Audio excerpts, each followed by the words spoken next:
एक लंबे समय पहले एक गांव में रमेश और धीरज नामक बाप बेटे रहते थे। रमेश का एक छोटा चाबी बनाने का दुकान था। धीरज भी छोटी उम्र से अपने पिताजी के साथ रह के चाबी बनाना सीख के उनके साथ बनाता था। एक दिन धीरज और उनके पिताजी अपने दुकान में काम कर रहे थे जब एक आदमी आता है। मेरे घर का चाबी खो गया, मेरे साथ आके ताला खोलोगे? धीरज, बेटा तुम यहीं रह के दुकान को संभालो, मैं जाके घर का ताला खोल के आता हूँ। ऐसे कहकर उस आदमी के साथ जाता है। बहुत दूर चलने के बाद, यही मेरा घर है, ताला खोलिए। उसी गांव में पले पड़ने के कारण रमेश को उस गांव में रहने वाले सारों के घर अच्छे से पता था। उस आदमी के दिखाए हुए घर रमेश के पहचान के वालों का होने पर वो सोच में पड़ जाता है। बाबू, जो चाबियां मेरे पास अभी है उनसे इस ताला को खोल नहीं पाऊंगा। दूसरे चाबियों का गुच्छा घर के पास है, जाके ले आते हैं। ऐसे कहकर उस आदमी को जमींदार के पास लेके जाता है। प्रभु, ये आदमी चाबी खोने का बहाना बना के मेरे पास आया है और मुझे कोई दूसरे आदमी का घर दिखा के खोलने के लिए कहा, इसीलिए मैं इसको आपके पास ले आया। तुम बहुत होशियार आदमी हो, इसीलिए इसको मेरे पास ले आ सके। ऐसे जमींदार रमेश की तारीफ करता है और रमेश अपना दुकान वापस चला जाता है। पिताजी, आपने ताला खोला? और जो भी हुआ धीरज के पिता उसे बताते हैं। धीरज, हमारे पास ताला बनवाने के लिए बहुत सारे लोग आएंगे बेटा। उनमें अच्छे और बुरे दोनों तरह के आदमी होंगे, इसीलिए हमें होशियारी से काम करना चाहिए। कुछ साल बाद धीरज के पिताजी का देहांत हो जाता है और धीरज अकेले ताला बनाते हुए दुकान चलाता है। धीरज कोई भी तरह का ताला बनाने के काबिल बन जाता है। एक दिन धीरज के दुकान को एक आदमी आता है। मुझे इस चाबी का एक नकल बना के दे सकते हो? जी हाँ, बिल्कुल, पर नई चाबी के लिए 500 रुपए लगेंगे।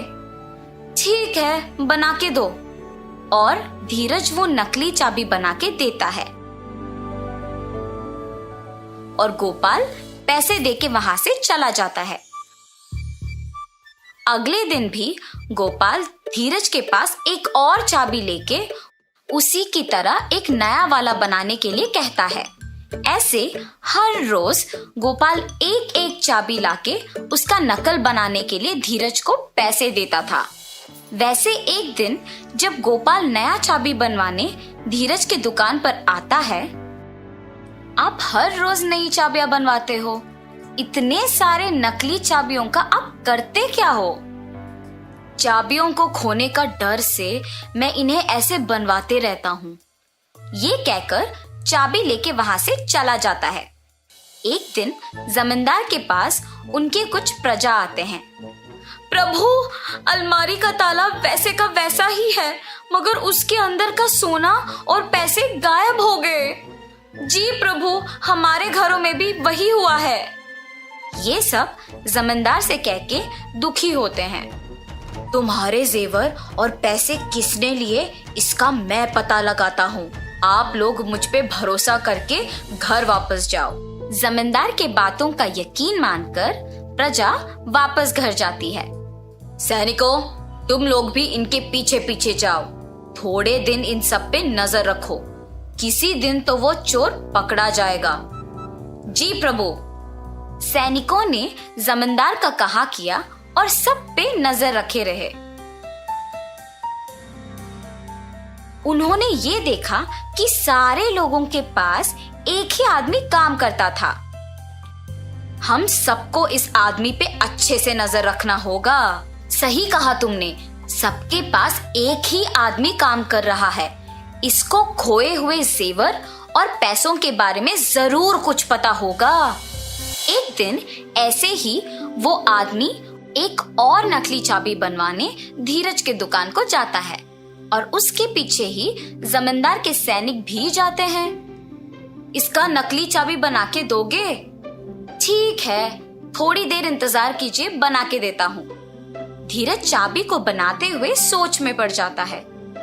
मुझे इस आदमी पे शक है, पर इसके वजह से मुझे बहुत पैसे मिल रहे हैं। वो इन चाबियों के साथ कुछ भी करे, मुझे क्या। और नकली चाबी बना के उसे देता है। गोपाल उसे पैसे देकर वहां से चला जाता है। सैनिक भी गोपाल का पीछा करते हैं और उस पे नजर रखते हैं। जब आसपास कोई नहीं होता है तो गोपाल असली चाबी को उसकी जगह पे रख के नकली चाबी से तिजोरी खोल के उसमें से सब कुछ चोरी कर लेता है। और ये देखते ही सैनिक उसे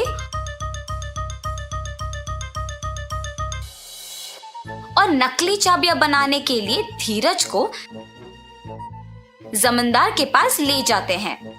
धीरज, क्या तुमने गोपाल के लिए नकली चाबियां बनाई? जी प्रभु, मैंने गोपाल के लिए बहुत सारी नकली चाबियां बनाई।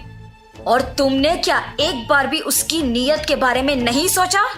मुझे माफ कर दीजिए प्रभु, मैंने सिर्फ पैसों के बारे में सोचा है।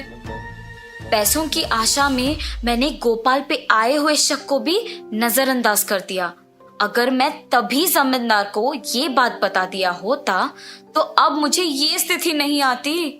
ऐसे सोचकर दुखी होता है। गोपाल, जिस घर में काम करते हो उसी घर में चोरी करने पर शर्म नहीं आई?